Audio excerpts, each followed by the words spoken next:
বাংলা ভাষাকে উপেক্ষা করে যে আমাকে দর্শন করতে চাইছিল। वाह क्या सीन है। পাগল মনে শত আবদার পূর্ণ কে করিবে তাদের শাস্তি চাই।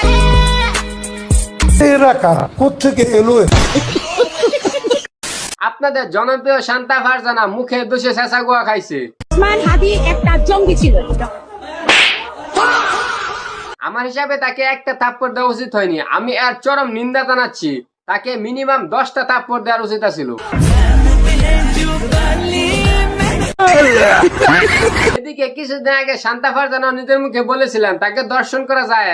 আমাকে পাবে, আমাকে ধর্ষণ করা যায়। दाल में कुछ काला नहीं, पूरा दाल ही काला है।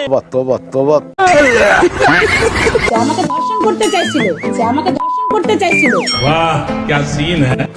পাঠাও তো তাকে দর্শন করতে যাবেন, আমরা তো মানুষ।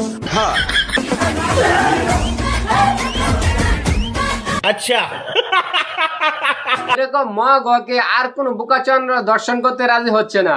দেখি চুর সিদ্দিক নিয়ে রাজি হয়। খারাপ কামে নেওয়া যান না আমাকে। এইবার কি করি বলেন, চুরা সিদ্দিকও রাজি হয় না। আমার ভুল হয়েছে, ক্ষমা করে দে।